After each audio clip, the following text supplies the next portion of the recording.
Բարև ձեզ։ Առաջին եթերում մանրամասներն են, ես Դավիթ Ստեփանյանն եմ, այսօր իմ հյուրն է, որը միացել է մեզ տեսակապով Վրաստանից, Թբիլիսի մայրաքաղաքից, կոնֆլիկտաբան, Վրաստանի վերաինտեգրման հարցերով նախկին նախարար Պաատա Զաքարիաշվիլին։ Приветствую вас, господин Закаришвили.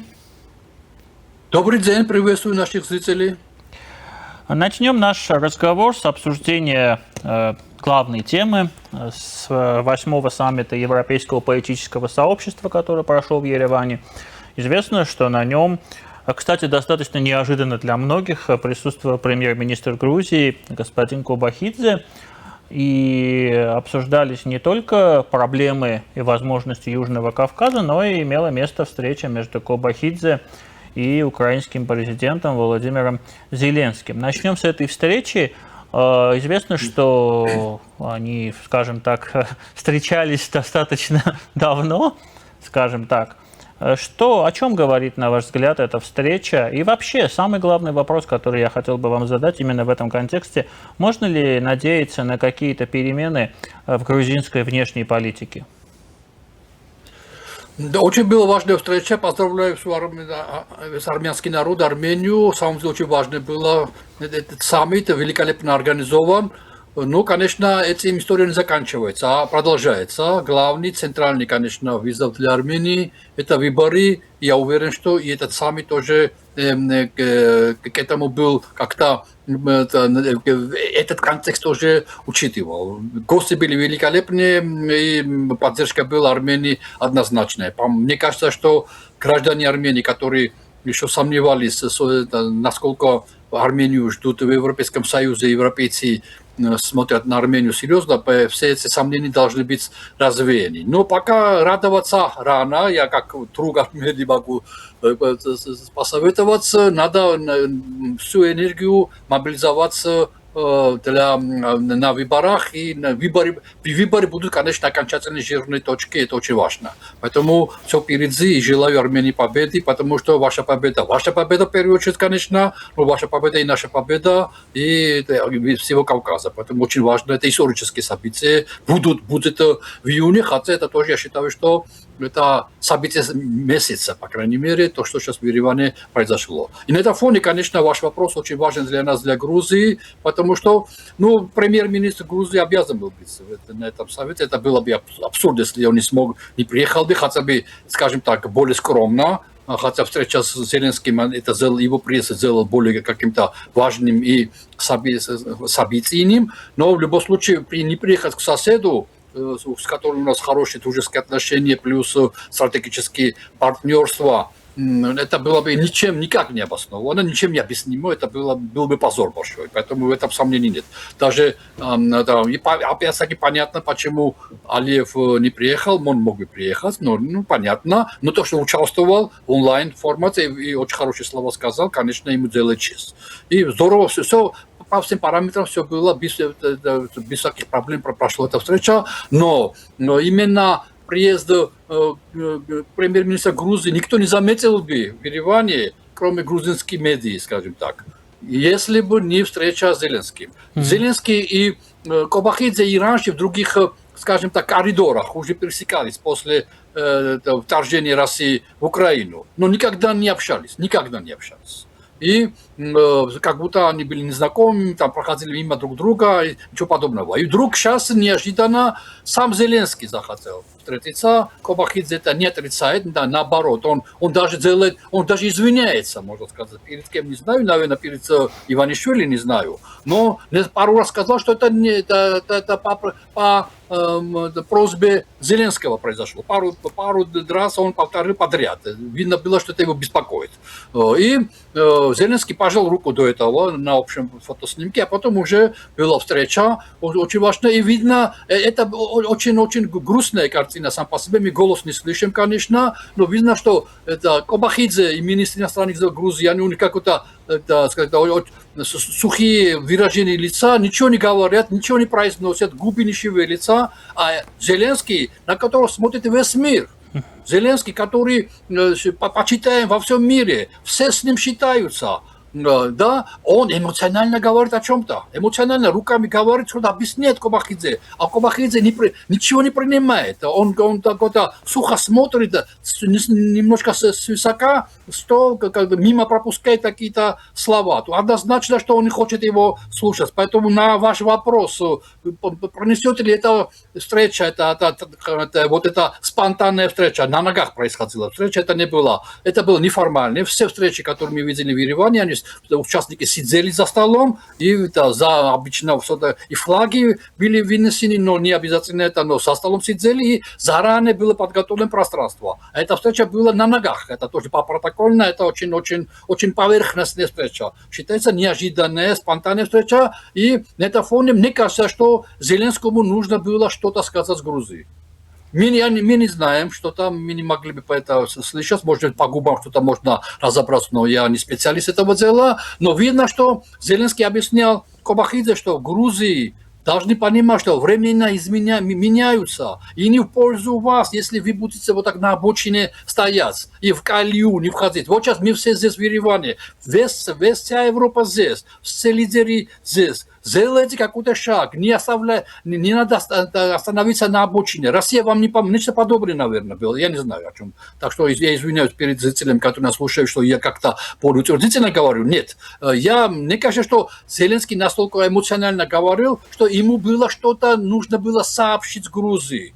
Он никак не может по-другому сообщить. Вот так получилось, что вот так в Ереване он мог это сделать, и поэтому эмоционально показывал, что для него важно, Грузия где будет. К сожалению, для Кобахидзе не так важно.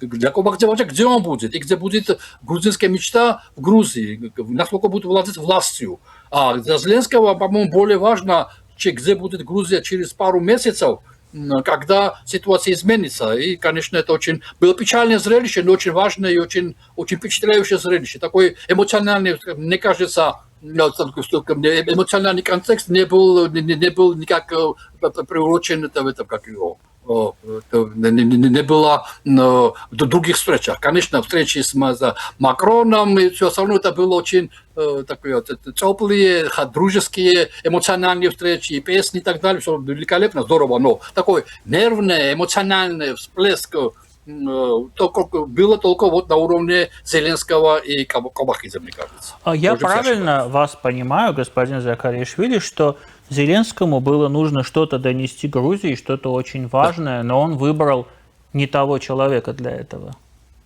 А кого еще можно было выбрать? Вот Алиев приехал в Грузию. Я именно это имею в виду.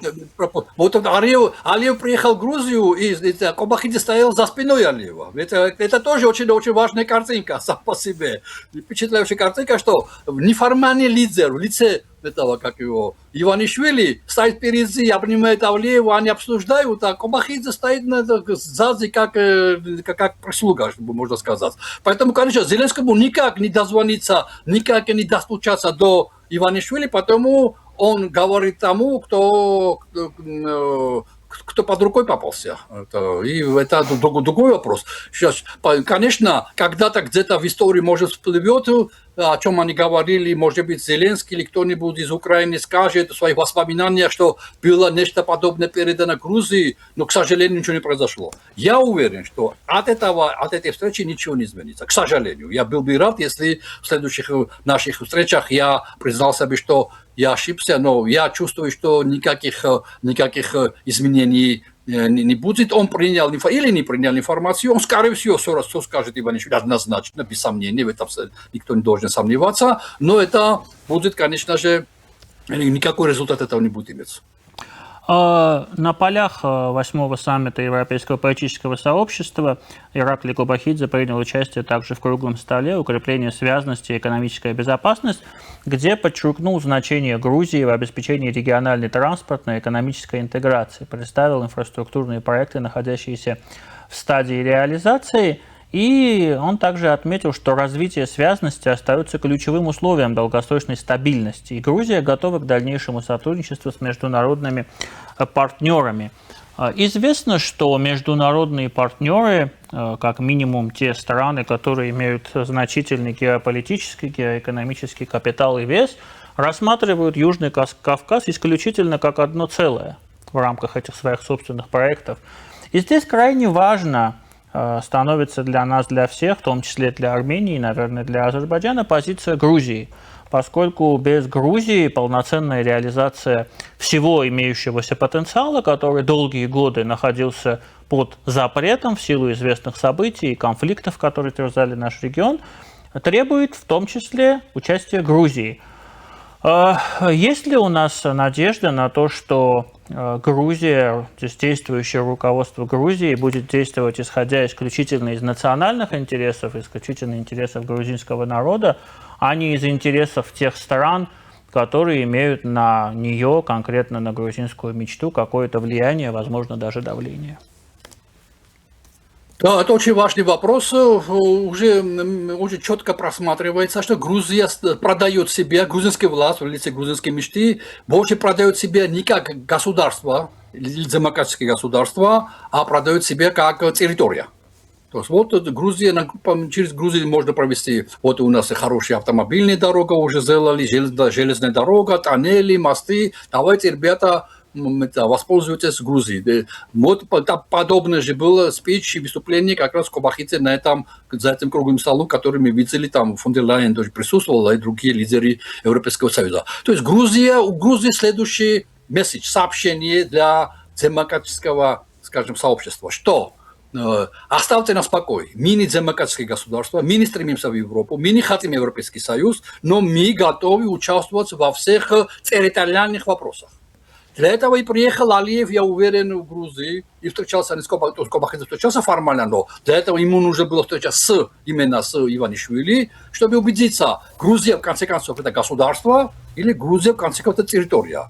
Не нужно Алиеву. Или территория значит территория, государство значит государство. С государством работаем иначе, с территорией иначе. Вот нечто подобное он приехал и уточнить с Грузии Алиев. Нечто подобное он уже Кобахидзе озвучил в Ереване перед другим. То есть, ради бога, средняя дорога, там, коридор, ради бога, там автомобильные дороги, ради бога, кабельные какие-то по Черному морю партии, ради бога, все, но оставьте демократию в покое. У нас нет демократии, не будет. Вот нечто подобное должно быть сообщение. Поэтому Грузия как территория не подведет Армению и Кавказ. Но Грузия как государство подведет саму Грузию в первую очередь. Это очень печально. Вот уже вчера Кобахидзе по приезду, по возвращению из Еревана сделал довольно большой, скажем, обзор. И основной, можно сказать, текст был по железной дороге. Грузия собирается закупить огромное количество вагонов, локомотивов, улучшить железнодорожное сообщение. Это как раз ложится в моем контексте насчет территории. Я уверен, что это результат приезда Алиева. Потому что уже общеизвестно, специалисты постоянно говорят, что между Баку и до перевалов в Грузии, все армяне знают, которые путешествуют в Грузии к Черному морю, что есть перевальный какой-то, скажем так, участок, когда из Восточной Грузии переезжаешь в Западную Грузию на машине или поездом. Вот до перевала из Баку, до перевала прямая линия, может, по линейке проведенная железная дорога, можно сказать. Но через перевалы там поезда и машины, поезда особенно очень замедляют скорость. Если 100 километров из Баку до перевалов, скорость через перевал и дальше уже около 30-40 километров двигается поезда. То есть явно Грузия тормозит большой великий проект по, так сказать, мирному коридору через Южный Кавказ. И я думаю, что вот как вчерашнее выступление Кобахидзе был как раз подтверждение того, что мы собираемся участвовать во всех этих южнокавказских проектах, но не как государство, а как территория. Вот это я добавляю в нашу территорию. Поэтому я думаю, что да, ваш вопрос все-таки, я уверен, что Грузия не подведет своих партнеров, ни Азербайджан, ни Армению. И в этих проектах по транзиту оно будет достойным, скажем так, участникам, но это будет в интересах грузинской мечты, а не государства, потому что в Грузии усугубляется беднота, в ужасной ситуации находятся бедные люди, и, соответственно, богатые люди богатеют, а бедные беднеют. Это типичный пример авторитаризма. И на этом фоне, конечно, все эти преимущества, транзитные преимущества будут накапливаться в чьи-то карманы, в чьи-то семьи, в каких-то семей, но никак не будет обеспечиваться, никто никак не будет чувствовать население про этих преимуществах. Поэтому очень важно и Алиеву, и всем остальным разобраться, кому будут платить деньги за транзит, государству или в чьи-то карманы. Вот он, по-моему, убедился в этом и спокойно вернулся в Баку. И нечто подобное хотел, наверное, Кобахидзе сообщить уже в Ереване, уже всем остальным заинтересованным странам и институтам в Европе. И Армении тоже, конечно. Еще один дополнительный вопрос касательно визита Алиева. Армения, я приду на нашем примере, чтобы ни для кого это не звучало обидно, достаточно долгие годы тоже была территорией. И дело доходило до того, что по Армении обсуждения велись не в Ереване, не с Ереваном, а, например, с Москвой. То есть человек, который хотел как-то что-то сделать в Армении, что-то сделать с Арменией, договаривался в Москве, а не в Ереване. Можем ли мы предположить, что в случае Грузии сейчас речь идет также об этом, и Алиев, например, это просто версия, пытался прощупать ситуацию, чтобы понять, договариваться ли ему с Иванишвили, или же прямо, наверное, можно договариваться с Путиным, возможно, или это не тот случай? По-моему, все-таки не тот случай, потому что Армения, в самом деле, великолепно, скажем так, ушел вперед. Я просто здорово, потому что то, что хорошо для Армении, хорошо для Грузии, Южного Кавказа в целом, я повторюсь, но Армения все-таки очень привязана к институциональной России. Уже то, что есть дипломатические отношения, это нормально. Между государствами должны быть дипломатические отношения. Но у Грузии вообще нет никаких институциональных привязок к России. У нас нет ни дипломатических отношений. Мы не члены СНГ, мы не члены ЕАЭС, мы не члены ОДКБ. Никакие институциональные связи у нас с Россией нет. Это виза в Армении. И Армения на пути в Европу, конечно, эти вопросы придется Армении решать. У Грузии, плюс того, есть другое институциональное преимущество. Это мы уже кандидаты члены Европейского Союза. Армения, я уверен, скоро добьется, потому что очень были положительные оценки и по визолиберализации. Я думаю, что после визолиберализации, которая, надеюсь, скоро будет, в этом году, я уверен, что, мне кажется, что будет, в следующем году, может быть, начнется уже движение в сторону получения кандидатского статуса. Тогда Армения догонит уже институционально Грузию, хотя политически уже впереди нас находится Армения. Но стоящий поезд на перроне Грузия впереди пока движущего поезда Армения. Поезд Армении еще сзади нас из-за институциональных привязок к России. Поэтому вот такие гипотетические переговоры Алиева, например, с Путиным, это не обязательно. Грузия, Иванишвили вообще он игрок, он заигрывает хорошо и с Россией.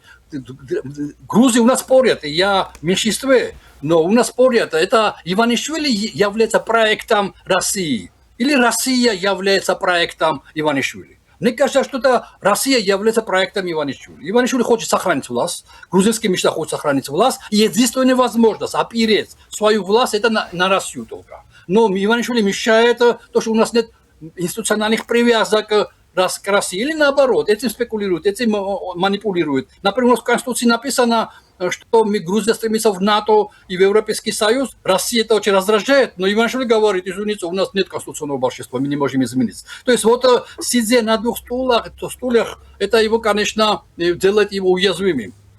Немножко. Но, по крайней мере, судьба Грузии не решается в России. Это судьба грузинской мечты решается в России, но не судьба Грузии. И я думаю, что здесь есть какие-то различия между Арменией и Грузией, но не существенные, потому что в любом случае мы территория, а Армения, слава богу, что от этого заколдованного круга выходит, хотя еще впереди какие-то сложности будут. Но Грузия явно вступает в вот это болото территории, где оттуда эту трясину, откуда будет выйти очень тяжело, и мы должны, у нас только в 2028 году будут выборы, и посмотрим к тому времени, какое состояние будет Грузия. Но Армения для нас может быть к тому времени быть уже очень мощным примером. К тому времени украинский вопрос, я уверен, будет более или менее решен, и эти два примера, Армения И Украина для нас будет очень хорошим примером, чтобы решающий сделать какой-то скачок в 2028 году. А в основе целеполагания моих вопросов, вот этих вот уточняющих, лежит беспокойство, обеспокоенность возможностью влияния России, российского влияния на те коммуникационные проекты, которые сейчас находятся на стадии разработки в нашем регионе, общие на Южном Кавказе, с участием Армении, Грузии и Азербайджана, в том числе в тех, в которых заинтересован конкретно Европейский Союз. Я задаю эти вопросы с этой целью. То есть я, насколько я понимаю из ваших ответов, повлиять на эти проекты через Грузию, посредством давления на Грузию, Россия не способна. Я уверен, не способен, от этого только Грузия может потеряться. Конечно, Россия может подавить, но Грузия от этого что выигрывает? Они, для Грузии, то, чем Грузия сейчас себя, скажем так, грузинская мечта, можно сказать, показывает себя владельца своему народу, преимущество, что у нас мир в Грузии, и да, у нас преимущество экономическое, у нас какой-то прирост экономический есть, своеобразный, так, к сожалению, за счет украинских, скажем так, обхода санкций. У экономического, скажем, прироста в Грузии запах украинской крови, к сожалению, мы этого никак не можем понять. Параллельный импорт. Да, конечно, через Грузию, через вот у нас есть разные, чувствуется через разные и порты, да, и дороги, там просачивается довольно серьезное количество каких-то товаров. Вот. На этом фоне, хотя у Грузии есть больше ответственности перед Европой, чем у Армении. У нас больше ответственности. Вот это никак не могут понять. Вот посмотрите там, что происходит. Посмотрите в Киргизии, что происходит. Это не касается. Грузия кандидат. И Грузия взяла на обязательство, что его вся внешняя политика будет синхронизирована с европейской политикой, внешней политикой Европейского Союза. Это очень важно. Мы взяли на себя эту ответственность. Никто не заставлял нам это делать. И на этом фоне, конечно же, будут какие-то, скажем так, осложнения, может быть, на этом пути. Но в любом случае, конечно, у Грузии больше будут проблем, потому что мы не выполняем свои обязательства. Армения постепенно, медленно продвигается вперед, и это очень, скажем так, всех... То есть Западу важно, чтобы государство не врал и соответствовало своему, скажем так, уровню. Вот Азербайджан четко говорит, что я не демократическое государство, оставьте мне покой, я не иду ни в Европу, ни в НАТО, никуда, поэтому вот я есть такой, и соработайте со мной таким, как я есть. Нечто подобное говорит Армения. У меня проблемы с Россией, у меня российские войска, вот у меня экономические какие-то связи. Поэтому вот такой Армения может работать с вами. Мы честно показываем себе, на что способны, а что не способны. А Грузия врет постоянно. Говорит, что мы заслуживаем, мы должны сегодня уже быть членами Европейского Союза. Почему нас не принимаете? У нас такие хорошие показатели. Чего? И постоянно нарушает права человека, сажает в тюрьму журналистов, там, гонится за, скажем так, людей, которые выступают, например, на митингах и так далее. То есть абсолютно противоположные вещи делает. В Европе этого не прощается. Нельзя в лицо врать. Можно лукавить, как он там в смысле, видно это. Но врать в лицо, что вот и Европа хотела, чтобы я вовлекся в войне, вот это такие вещи нельзя говорить. Молдову что, заставляли начать войну? В Армении заставляли, что ли, начать войну? Азербайджане заставляли, что ли, начать войну? Почему с ним Европейский Союз в хороших отношениях, а почему с нами в плохих отношениях? Вот здесь как раз Грузия застревает, потому что их главное, скажем так, главная задача сохранения власти, и это можно сделать только через поддержку России. Вы отметили, что экономический рост Грузии обусловлен импортом, параллельным импортом, обусловлен в свою очередь российско-украинской войной в Украине. И вне всяких сомнений, вы совершенно правы, у Грузии нет абсолютно никаких отношений с Россией, дипломатических, вообще нет никаких отношений. Но в то же время Грузия рвет свои отношения с Европой и с США. Угу. Я пытаюсь понять логику всего этого, потому что рано или поздно параллельный импорт он завершится, рано или поздно война в Украине завершится, и что-то надо будет со всем этим делать. В первую очередь грузинской власти и грузинскому обществу. Что это за курс? И я просто пытаюсь понять, какова стратегия если есть, конечно, стратегия дальнейшего развития государства? Ну, я уверен, что точного ответа нет и у грузинской мечты. Мы только можем гадаться, и спасибо, то, что ваши сомнения – это и наши сомнения. Я могу как-то объяснить, насколько можно объясниться, то, что Грузия рассчитывает на тактические шаги. Вот то, что сказал Кобахидзе в Ереване, очень четко сказал, что через Грузию 7 государств получают выход на море. Это сам по себе сказка, то есть, конечно, может быть, так и есть, но это не значит, что эти 7 государств зависят от Грузии. Просто Грузия уже годами налажены эти отношения, эти страны, в основном наши друзья, наши соседи и наши обязательства. Это все. То есть Грузия хочет то, с чего мы начали, территория или государство. Грузия хочет превратиться в территорию только. И в этом логика, что Грузия же никуда не испарится.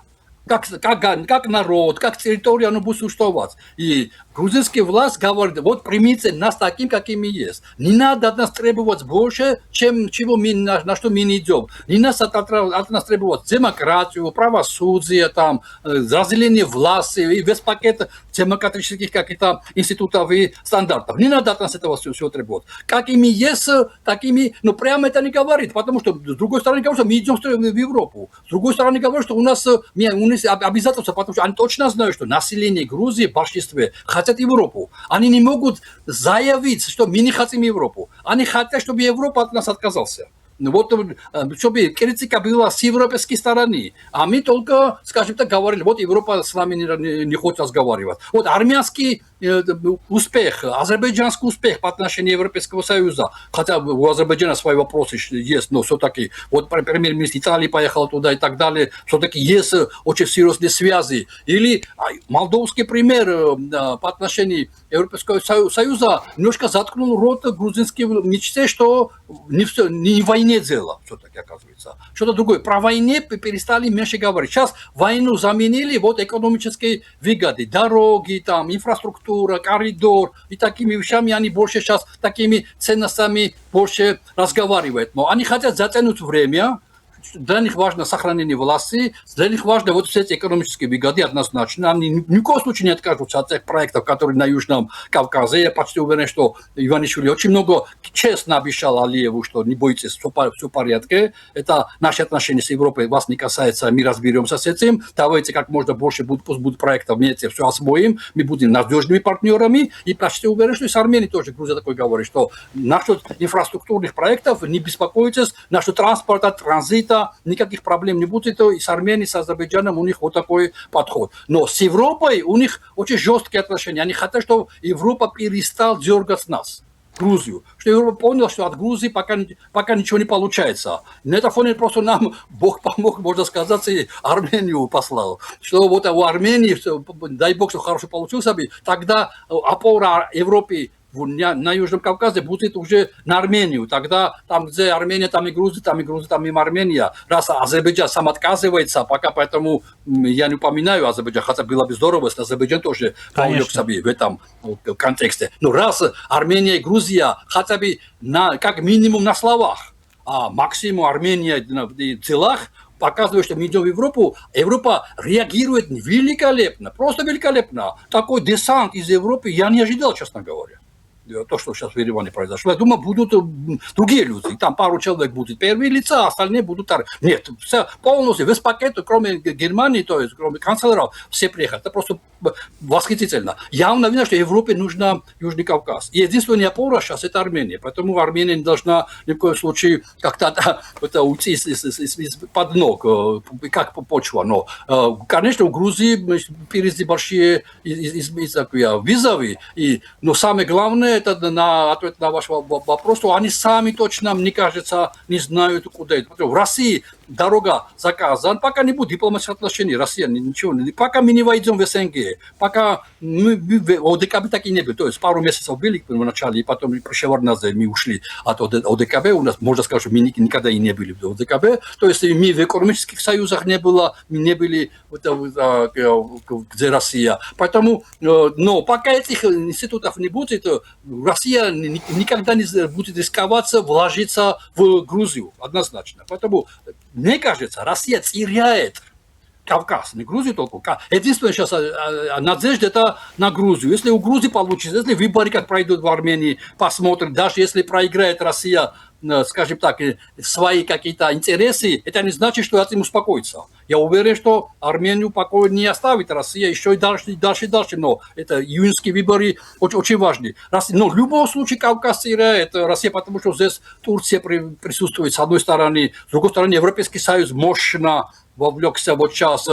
Дорога Трампа, это хотя Трамп очень странно себя ведет во всем мире, но по Кавказу у него правильные шаги пока. Так что вдруг неожиданно за 100 лет, последние 100 лет всегда Россия управляла ситуацией на Южном Кавказе, и в течение последних 5-6 лет здесь появились и США, и Турция, и Европейский Союз. Китай вовлекается. То есть явно уже для российского слона места очень мало остается. 5-6 других слонов уже заняли то же пространство, которое раньше занимала только Россия. Поэтому у России нет перспектив на Южном Кавказе. Единственное, все-таки это просвет для России, это Грузия. А в Грузии институционально не готова Грузия быть с Россией. И для народа абсолютно неприемлем Россия. Я позволю себе сказать, что в Армении может быть даже больше людей, которые смотрят на Россию положительно, чем в Грузии. Даже, хотя, конечно, я надеюсь, что уже это не так. Но в Грузии никто не может посметь выйти на улицу с российскими флагами. Это исключено, это абсурд. Сразу же похоронят в асфальте такого человека. Поэтому все это вместе взятое никаких шансов не оставляет России как-то видеть себя на Кавказе ближайшие, после 5-6 лет с этого периода. Благодарю вас, господин Закаришвили, за интересный разговор. Спасибо вам. Մեր հյուրն էր, որը միացել էր մեզ տեսակապով Վրաստանից, Թբիլիսիից, կոնֆլիկտաբան Վրաստանի վերաինտեգրման հարցերով նախկին նախարար Պաղատա Զաքարիշվիլին, մենք քիչ անց կվերադառնանք եւ կշարունակենք մեր եթերը։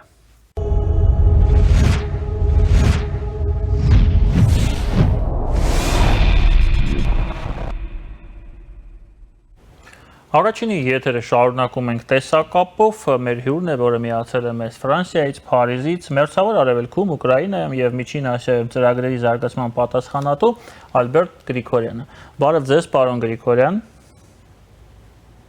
Բարև ձեզ։ Պարոն Գրիգորյան, մենք շատ լավ առիթ ունենք մեր այսօրվա զրույցի համար, ես նաև ծանոթացել եմ ձեր գրած հոդվածի համար եւ արտգործնախարար Արարատ Միրզոյանը այսօր հերթական հետաքրքիր առիթ տվեց մեզ Երևան դայլոգի ժամանակ իր ելույթի ժամանակ նա նշել է, որ հայկական Սփյուռքի բազմաթիվ ներկայացուցիչներ ցանկանում են պատմական Հայաստանի սահմաններով պետության մասին, երազում են այդպիսի պետության մասին, բայց պետք է հասկանալ, այժմ մենք ապրում ենք իրական Հայաստանում, որը մեղմ ասած տարբերվում է այդ պատմական Հայաստանից եւ այստեղ նաեւ տարբերվում են այստեղի հայերի միգուցե նաեւ մի մասի, որոնք ապրում են իրական Հայաստանում եւ հայկական Սփյուռքի մոտեցումները։ Խնդրեմ ձեզ ներկայացնեք ձեր մոտեցումը Սփյուռքում ապրող հայի մոտեցումը, որ մոտեցումն է այսօր ճիշտ, որ մոտեցումն է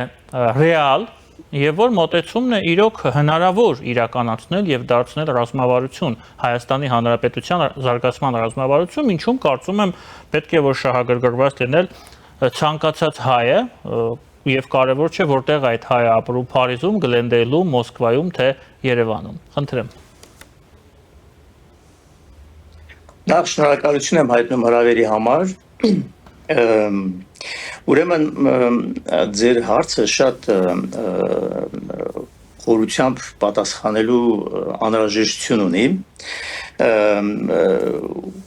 Նախ ես համաձայն եմ արտաքին գործերի նախարարի հայտարարության հետ, որ նախ Սփյուռքը ինքը տարբեր մոտեցումներ ունի, չի կարելի համարել, որ ինչ որ մեկը կամ ինչ որ մի խումբ մարդիկ կարող են ներկայացնել ամբողջ Սփյուռքը եւ ներկայացնել Սփյուռքի մոտեցումները։ Ես ինքս համարվում եմ նոր ալիքի, այսպես ասած, Սփյուռք, իմ անձնական պատմությամբ 97 թվականից եկել եմ Ֆրանսիա սովորելու, որևէ ինչ որ հարազատներ այստեղ չկար եւ սովորելուց հետո շարունակել եմ իմ կարիերան այստեղ ու արդեն շուտով 30 տարի կլինի, որ ապրում եմ եւ աշխատում եմ Ֆրանսիայում եւ Ֆրանսիայի համար մի որոշ ժամանակ էլ նույնիսկ ուղարկել են գործոման հենց Ֆրանսիայի կողմից, մեր ձեռնարկության կողմից Ռուսաստան, այսինքն 10.5 տարի այնտեղ ապրել եմ։ Այսինքն իմ փորձի բերումով ես ինքս շփվել եմ եւ այստեղի հայության հետ, եւ շփվել եմ Մոսկվայի հայության հետ, եւ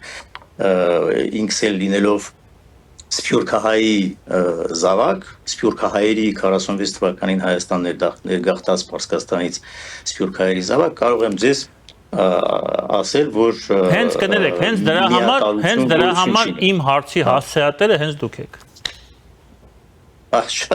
Շատ շնորհակալ եմ։ Ուրեմն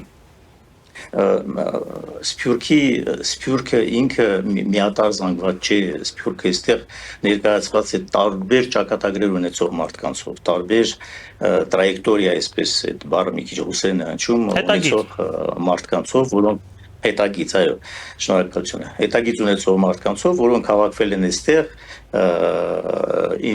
ամեն մեկը ունենալով իր անձնական պատմությունը եւ ամեն մեկը ներկայացնելով Հայաստանը յուրովի, պատկերացնելով Հայաստանը յուրովի եւ հայության մասին խոսելով յուրովի։ Օրինակ նրանք ովքեր գալիս են ինձ նման Հայաստանից եւ հաստատվել են այստեղ ինչ-ինչ բերումով եւ այլն, նրանց համար Հայաստանը շոշափելի առարկայական, նրանց համար Հայաստանը կոնկրետ գոյություն ունեցող իրականություն է եւ Հայաստանի մասին խոսելիս մենք գիտենք թե կոնկրետ ինչի մասին ենք խոսում։ Մենք խոսում ենք սահմանների մասին, որոնց տեղյակ ենք, խոսում ենք պետության մասին, որը որ գոյություն ունեցել է, հանրապետություն թեկուզ սովետական միության տարածքում, բայց այժմ արդեն անկախացած Հայաստան, մեր համար Հայաստանը կոնկրետ եւ գործնական շոշափելի սահմաններ ունեցող տարածք է։ Նրանք ովքեր եկել են այստեղ Լիբանանից, եկել են մյուս գաղութներից, հավաքվել են Ֆրանսիայում, ներկայացնում են մեր ցեղասպանությունից փրկված մեր հայերի ժառանգներն են, որոնք իրենց ընտանիքում լսել են, ընտանիքում տեսել են, թե ինչ են կրել, ինչերի միջով են անցել իրենց ծնողները կամ ծնողների ծնողները, նրանց մոտեցումները մի փոքր տարբերվում են եւ պետք է դրա մասին բարձրաձայն ասենք, դրանք Հայաստան ասելով ավելի շուտ պատկերացնում են արևմտյան Հայաստանը, որը որ ես առիթ ունեցել եմ հոդվածներիցս մեկում դրա մասին խոսել, որը որ իրավաբանորեն գոյություն չի ունեցել։ Այսինքն կա մի տարածք, որի մասին մենք խոսում ենք, որի համար մենք շատ գրականություն ենք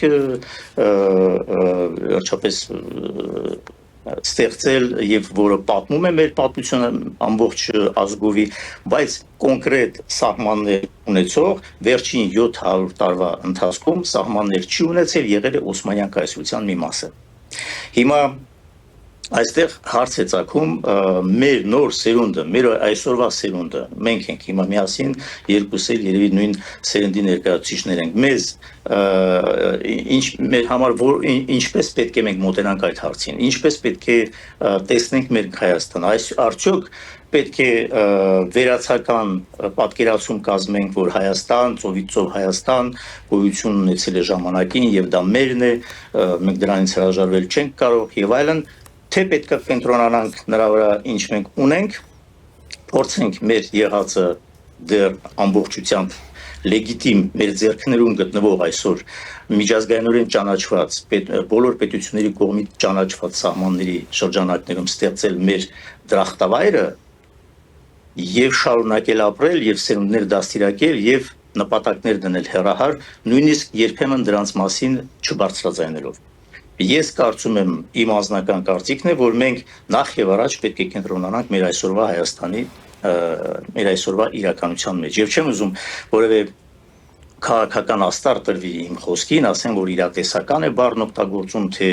ավելի շատ երկնային, մեր հին սահմանից այն կողմ գտնվող ինչպիսի պիտակ կպցնենք, միևնույն է հակառակներ են ասելու, կողմել են լինելու, դեմել են լինելու։ Եկեք կենտրոնանանք մեր այսօրվա սահմանների վրա։ Իմ մոտեցումը անձամբ դա է։ Եվ դա իրատեսական մոտեցում է, դա այսօր ընդունելի տարբերակ է եւ ընդունելի տարբերակ է ոչ թե հատկապես մեր համար, այլ ընդունելի տարբերակ է միջազգային հանրության համար։ Սա է մոտեցումը։ Ես այս սկզբունքներից եմ առաջնորդվում։ Ես կխնդրեմ ձեզ, պարոն Գրիգորյան, նաև հիմնավորեք այս մոտեցումը, որքանով ես հասկանում եմ, դուք նաև տնտեսագետ եք, այս ոլորտում էլ ունեք զգալի գիտելիքներ, եւ օրինակ սա ինչ հնարավորություններ է տալիս մեզ, տնտեսական հնարավորություններ։ Հայաստանը ինչպես պետք է կառուցի իր զարգացումը, իր ռազմավարությունները, քաղաքական, տնտեսական, որպեսզի ստանա այդ լիցքը, անհրաժեշտ լիցքը ցածկի համար, որպեսզի մեր երկիրը սկսի վերջապես տնտեսական զարգացում ունենալ, ռեալ տնտեսական զարգացում, ոչ թե տնտեսական զարգացում, որի հիմքում զուգահեռ ներմուծումն է, ոչ թե տնտեսական զարգացում, որի հիմքում ինչ-որ առևտուրն է ժամանակավոր այս կամ այն երկրի հետ, օրինակ Էմիրատների հետ, այլ ռեալ տնտեսական զարգացում, որի հիմքում կլինեն նաև ինչու ոչ արտասահմանյան ուղիղ ներդրումները, նոր արտադրությունները մեր երկրում, մեր սահմանները բաց։ Խնդրեմ ձեր տեսակետը։ Տեսեք, եթե թույլ կտակ անկեղծ զրուցենք եւ մի փոքր այսպես զուգահեռ անցկացնենք միջպետական այսպես միջազգային հարաբերություններից իջնենք մի ուրիշ հարթության վրա, որպեսզի մասելիք մի քիչ ավելի պատկերավոր լինի կամ պատկերավոր լինի այսպես։ Ինչ է նշանակում անկախությունի վերջում։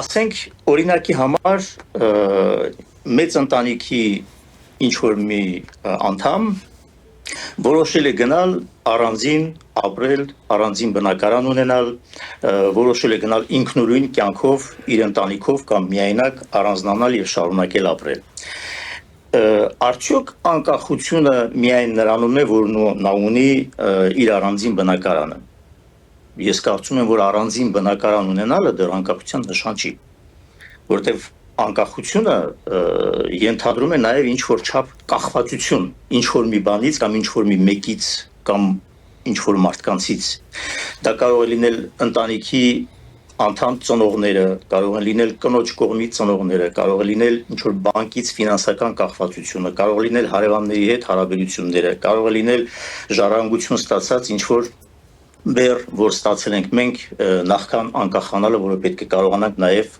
ճիշտ կարգավորենք եւ այլն եւ այլն։ Արդյոք մարդը առանձնանալով, դառնալով ինչ որ մի անկյունում առանձին ապրող, դա դարել է անկախ։ Դա անկախ չի։ Ինձ համար շատ պարամետրներ կան, որոնք որ բնորոշում են անկախությունը։ Հիմա վերադառնանք ուրիշ հարթության վրա։ Հայաստանը դարել է անկախ սովետական միության փլուզումից հետո։ Արդյոք անկախությունը ենթադրում է, որ մենք պետք է միայն կախված լինենք մի ուղղությունից։ Արդյոք դա ենթադրում է, որ մենք միայն պետք է ունենանք դժվար հարաբերություններ մեր հարևանների հետ։ Արդյոք դա ենթադրում է, որ ֆինանսների խնդիր պետք է միշտ ունենանք, միշտ պետք է ինչ-որ դժվարությունների մեջ լինենք ու անընդհատ ինչ-որ մեզ ծնողները կամ ինչ-որ մեկը կողքից մեկ պետք է օգնի։ Դուք հասկացեք, ես չեմ ուզում շատ պարզեցնեմ զրույցը, բայց ուզում եմ ասեմ, որ դա բազմաշերտ, բազմաբովանդակ հասկացություն է անկախությունը եւ չի կարելի միանշանակ մոտեցում տալ։ Հայաստանի համար անկախությունը սկսվում է այն պահից, երբ որ Հայաստանը կարողանում է արդեն ինքնուրույն, ինքնիշխան որոշումներ կայացնել, որը ենթադրում է լավ հարաբերություններ հարևանների հետ, որը ենթադրում է լավ հարաբերություններ, ասենք, Ռուսաստանի հետ, ինչու ոչ Արևմուտքի հետ, ինչու ոչ մեր հարավի հարևանների հետ։ Դա ենթադրում է բարիդրացիական հարաբերություններ, դա ենթադրում է սահմանների ճանաչում, դա ենթադրում է բաց սահմաններ, դա ենթադրում է մեր տեղը արժեքավորել, մեր եղածը գնահատել, մեր աշխարհագրական դիրքը ճիշտ հասկանալ եւ փորձել լավագույնս օգտագործել մեր ձեռքի տակ եղածը իշա Հայաստանի, իշա Հայաստանում ապրող ժողովրդի, իշա մեր ժողովրդի ընդհանրապես աշխարհով մեկ սփռված։ Հիմա այս պահին մենք ականատես եղանք, օրինակ, եվրոպական քաղաքական համայնքի, հետո Եվրամիություն Հայաստան, հետո Մակրոնի պետական այցը, դա հրաշալի մի այսպես իրադարձությունների փունջ էր, որը որ Հայաստանը իր այսպես աշխարհագրական դիրքով եւ պատմությամբ ճանաչելի դարձրեց եւս մեկ անգամ արդեն ուրիշ երանգներով ամբողջ աշխարհին։ ոմանց կարծիքով սա նշանակում է մերժել Ռուսաստանը, գնալ դեպի արևմուտք։ Ես դրա հետ համաձայն չեմ։ Որևէ մեկին մերժել չի կարելի, բայց չգնահատել, չհասկանալ, որ այսօր կա նման հնարավորություն, որ ավելի շատ մոտենանք ու մերձենանք արևմտյան երկրներին, արևմտյան արժեքներին եւ արևմտյան ստանդարտներին, հատկապես երբ որ նրանց կողմից հետաքրքրություն է դրսևորվում նաեւ Հայաստանի նկատմամբ, հատկապես այսօրվա խաղաղության, այսպես հերանեկարը տեսնելով, ինչու չօգտագործել դա իշա Հայաստանի։ Եթե դա սխալ է, ապա ինչու են մեր հարևանները դրանից օգտվում։ Ինչու են բոլորը փորձում ուշադրված, որ իրենց տարածքով գազատարներ կամ երկաթգծեր կամ ճանապարհներ անցնեն։ Ինչու են բոլորը շահագրգռված լավ հարաբերություններ ունենալ զարգացած երկրների հետ։ Եվ ինչու այդքան տարիներ մենք չենք եղել դրանում շահագրգռված։ Շատ լավ հարց եք տալի, եւ ինչու մենք տարիներ շարունակ չենք ունեցել համարձակություն, որպեսզի ինքներս մեզ ստիպենք ու պարտադրենք, որ մեր մոտեցումը մեր իսկ նկատմամբ, մեր Հայաստանի նկատմամբ մի քիչ փոխենք։ Որովհետեւ հասկանում եք, շատերը օրինակ այստեղ բացներ են գրում կողմ կամ դեմ եւ այլն, ոմանց մոտ նույնիսկ այսպես շեշտակի ընդգծված այսպես ուղղություն կա, որ առանց Ռուսաստանի ոչինչ հնարավոր չէ անել, որ անպայման Ռուսաստանը մեր Հայաստանի գործերին կխառնվի, անպայման մեզ կխանգարի։ Հասկանում եք, ես երկար տարիներ Ռուսաստանում աշխատել եմ եւ աշխատել եմ պրակտիկ գործնական ոլորտում եւ նրանց հետ շատ լավ հարաբերություններ եմ կարողացել ստեղծել։ Ես որևէ խնդիր չեմ տեսնում նրանց հետ աշխատելու համար։ Եվ ես համոզված եմ, որ Հայաստանից էլ հնարավոր է շարունակել գերազանց աշխատել նրանց հետ, բայց փորձել դառնալ Ռուսաստանի դատապաշտպանը կամ Ռուսաստանի պաշտպանը Հայաստանում ապրելով կամ Սփյուռքում ապրելով, առաջին հերթին մտածել, թե ռուսը ինչ կմտածի կամ Ռուսաստանը ինչ կմտածի, եւ ես չեմ ուզում սա քաղաքականացնել։ Ես ուզում եմ ընդհանրապես հասկանան բոլորը, որ բոլորովին չեզոք դիրք միշտ ունեցել եմ, չեզոք դիրք էլ շարունակում եմ ունենալ, բայց ասելիքը հետեւյալն է, որ չի կարելի մտնել նրանց մեջ եւ փորձել նրանց տեղը մտածել մեր մասին։ Նախ եկեք փորձենք մենք ինքներս մեր մասին մտածել, փորձենք ինքներս մեր շահը պաշտպանել եւ մեր շահը պաշտպանելը հենց ենթադրում է ուրիշների հետ ունենալ նաեւ նորմալ հարաբերություններ։ Եթե մենք այսօր Ֆրանսիայի հետ գերազանց հարաբերություններ ենք փորձում ստեղծել, դա նաեւ իշա Հայաստանի է, հասկանում եք, դա իշա Հայաստանի է։ Եթե Եվրոպան այսօր Հայաստան է եկել, Հայաստանում է կազմակերպում իր մեծ գագաթնաժողովը, միգուցե հարցին այսպես մոտենանք, որ Եվրոպան փորձում է տեսնել լայն Եվրոպա, որի մեջ Հայաստանը տեղ ունի, որի պատմամշակութային արժեքների մեջ Հայաստանը տեղ ունի, Հայաստանը նոր բրենդ է բերում, քրիստոնեության, ծագման, պատմության մեջ Հայաստանը ունեցել է իր ուրույն տեղը, ուրույն խոսքը, պատմությունը, Հայաստանի ներկայությունը այդ մեծ ընտանիքում որակական նոր հատկանիշներ են մտնում Եվրոպայի մեջ։ Եվ այստեղ հասկանում եք, հարցը նույնիսկ նա չէ վաղը մեզ կընդունեն Եվրամիության անդամ որպես թե ոչ։ Ես համոզված եմ, որ այդ process-ը շատ երկար է տևելու եւ միգուցե նույնիսկ իմ կյանքի օրոք ասենք Հայաստանը Եվրոպայի մաս դարձած, բայց դա էական չի։ Ինձ համար ես ապրելով, աշխատելով այստեղ, ես ինքս իմ անձնական փորձով եմ համոզվել, որ շատ մեծ տարբերություն կա եվրոպական ստանդարտների եւ նախկին սովետական միության ստանդարտների միջեւ։ Եվրասիական ստանդարտների։ Եվրասիական ստանդարտների միջեւ։ Ես կոնկրետ եթե թույլ կտակ մի օրինակ բերեմ, իմ աշխատանքի բերումով ղեկավարում էի մեծ թիմ եւ Ուկրաինայում եւ Ռուսաստանում եւ այն փոփոխությունները, որ ես արել եմ, ես դա արել եմ ոչ թե ինչ-որ մի բան ցույց տալու, այլ պարզապես զգացել եմ, որ շատ մեծ տարբերություն կա աշխատանքային հարաբերությունների, ձեռնարկությունում աշխատելու, ձեռնարկությունում աշխատելու պայմանների միջև եւ ես փորձել եմ իմ եվրոպական փորձը տեղադրել Ռուսաստանում մեր ձեռնարկությունում, որը աշխատում էր Ռուսաստանում եւ դա ակնհայտ էր եւ այդ մարդիկ ում հետ որ աշխատում են տարբեր ազգությունների դեր իրենք էլ էին ողջևորված այս փոփոխություններով, որովհետեւ իրենք էլ էին տեսնում, որ տարբերություն կա խր մարդկային հարաբերությունների, աշխատանքային հարաբերությունների, պայմանագրային հարաբերությունների Եվ այդ ամենը բերում է էֆեկտիվության բարձրացման Այ շատ ապրեք, հենց ամեն ինչը հենց նպատակը դա է, որպեսզի մեր հայաստանյան հասարակության մեջ դա ընդունվի եւ ընկալվի, որ երբ որ խոսքը գնում է եվրոպական ստանդարտների մասին,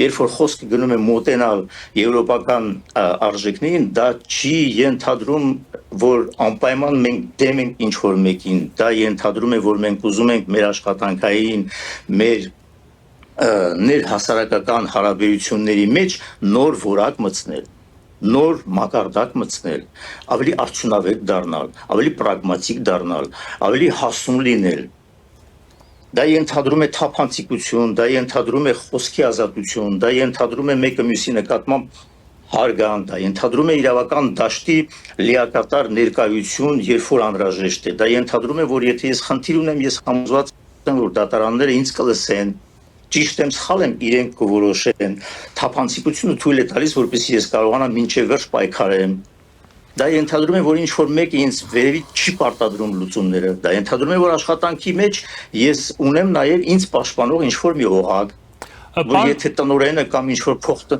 մի խոսքով շատ կարող եմ խոսել դրա մասին։ Ես հասկացա ձեր միտքը։ Պարոն Գրիգորյան, մենք ունենք եւս մեկ հարց, շատ կարեւոր հարց, որը այս մեր թեմայի զրույցի ացանցիալ հարցերից մեկն է։ Օրեր առաջ հերթական հիշատակի օրն էր հայերի հայոց ցեղասպանության 111 տարին է արդեն լրացել տարելիցն է եւ այդ հիշատակի օրը հերթական անգամ մեզ մտորումների առիթ տվեց արդյոք ճիշտ է մեր վերաբերմունքը այս եղելության, այս փաստին եւ արդյոք ճիշտ է որ մենք շարունակում ենք ապրել այդ ցավով Դուք շատ հետաքրքիր հոդված եք գրել, ես ծանոթացա ձեր հոդվածի հետ, որտեղ հիմնական միտքը երևի թե կա արտացոլված է վերնագրում, որ մենք պետք է եւ պարտավոր ենք մեր ցավը դարձնենք, տրանսֆորմացնենք ուժ, որ մեր ցավը պետք է դառնա մեր ուժը, ինչը հետեւապես եւս ցեղասպանության ճանաչման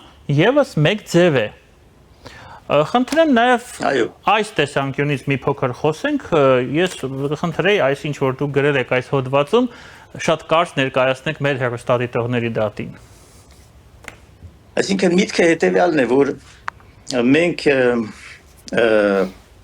պարզապես ամեն առավոտ լույսը երբ որ բացվում է, արևի շողերի հետ հասկանում ենք, մենք ինքներս ենք հասկանում, որ կյանքը շարունակվում է որ ապրելը կյանքը ավելի ուժեղ են քան մահը կամ ցավը եւ եթե մարդը շարունակի ներփակված մնա իր հիշողության, իր ցավի, իր դառնության մեջ ինքը չի կարող պարզապես ապրել մենք պարզապես իրավունք չունենք այդ հոգեբանությամբ շարունակել այդ հոգեբանությունը մեզ տանում է դեպի զոհի կարգավիճակին Ես կտրականապես անձամբ դեմ եմ, որ ինձ համարեն այստեղ իմ ֆրանսիացի կոլեգաները, իմ գործի տեղը, որ ինձ դիմեն որպես այսպես զոհ, որ ինձ վերաբերվեն որպես խղճահարության ինչ-որ մի օրինակի եւ այլն։ Ես անձնապես դրան դեմ եմ եւ փորձել եմ դա վերարտադրել, մի քիչ ավելի հանրայնացնել եւ դրա մասին խոսել, դա հոգեբանություն է։ Ոչ ոք չի ասում, որ մենք մոռացել ենք ինչ է կատարվել մեր հարազատների, մեր բարեկամների, վերջապես մեր հայրենակիցների, ովքեր ապրում են Արևմտյան Հայաստանում։ Ոչ ոք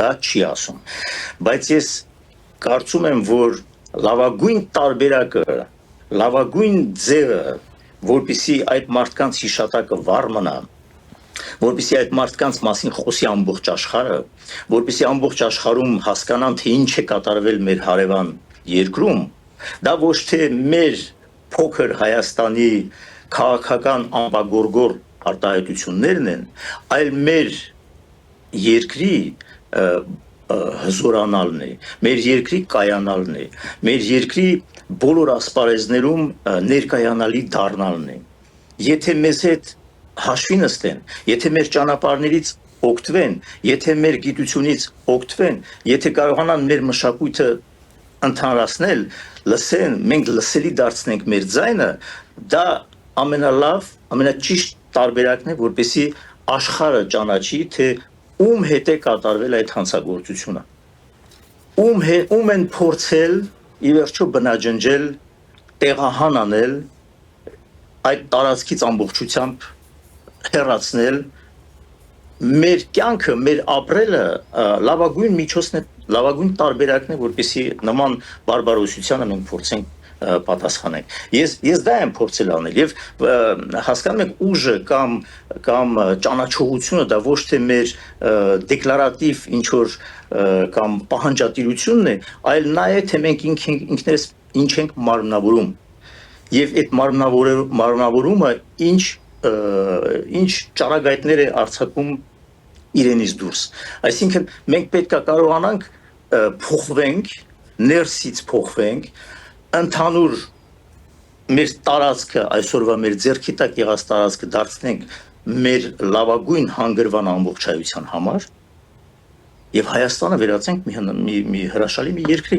Դա է իմ համար, դա է պատասխանը, դա է ապրեցնողը, դա է որ սերունդներին բերելու է դեպի Հայաստան, դա է որ երեխաներին թույլ է տալուս մնալ հայ։ Ես ես վերջերս խոսքի ընթացքում օրինակ ֆրանսիացիներից մեկը ինչ որ մի արտահայտության մեջ նույնիսկ մտերիմ այսպես մարդկանց մեջ Հայաստանը ասոցացրեց խեղճության հետ։ Ես չեմ ուզում որ մենք շարունակաբար այդպեսի մնանք։ Հասկանում եք, եւ դա ձևավորված տարիները շարունակ ձևավորված այսպեսի մի հոգեբանություն է ֆրանսիացիների կամ եվրոպացիների մոտ։ Դուրս գանք դրանից։ Այս մեր քաղաքական գործիչներից մեկը Սփյուռքահայ վերջերս իմ հոդվածին ի պատասխան գրել էր թե եթե մենք այսպես չանենք Հայաստանն այսօր ճանաչված չէր լինի։ Ես էլ հակառակն եմ ասում, եթե Հայաստանի Հանրապետությունը չանկախանար 90-ական թվականների սկզբին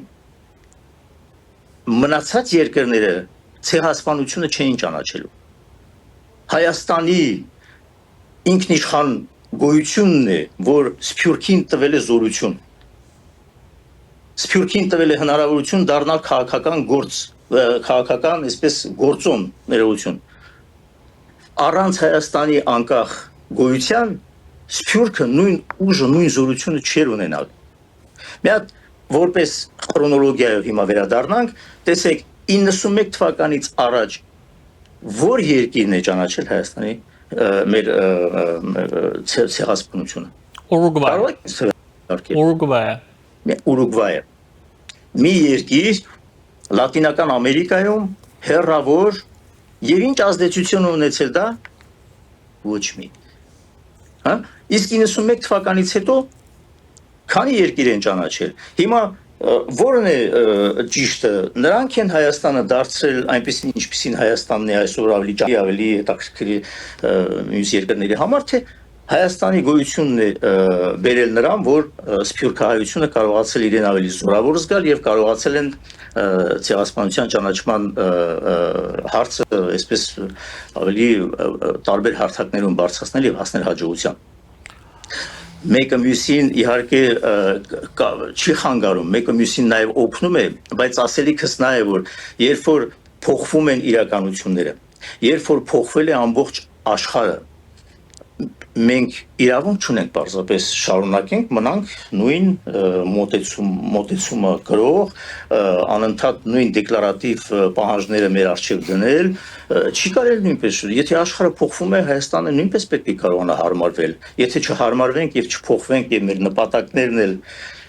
լավ պահելով մեր այսպես նպատակներին հասնելու ճանապարհները չկարողանանք ավելի ադապտացնել ու հարմարվել, մեզ պարզապես կջնջեն ու կհեռացնեն այս ճանապարհից։ Պարոն Գրիգորյան, ցեղասպանությունից անցել է 111 տարի, բայց ցավոք եւ դուք էլ դա նշեցիք, հայերս եւ Հայաստանում եւ Սփյուռքի տարբեր օջախներում շատերը շարունակում են ապրել պատրանքներով։ Այս համատեքստում ձեր մեր այսօրվա զրույցը եւ ձեր կարծիքը, սթափ կարծիքը եւ կոչը արծթափություն, ես կարծում եմ շատ կարեւոր է, ցանկացած այսպիսի զրույցը շատ կարեւոր է, որովհետեւ սա գոնե մի փոքր երևի թե նպաստում է, որ մեր մեջ այդ ցավի զգացումը եւ այդ ցավով ղեկավարվելը մեր ապագայի մասով, այսինքն մենք կառուցում ենք մեր ապագան հիմնվելով ցավի վրա։ Ես դա համարում եմ իրոք անընդունելի եւ ես շատ շնորհակալ եմ ձեզ այս հնարավորության համար։ Ես եմ շնորհակալ հրավերի համար։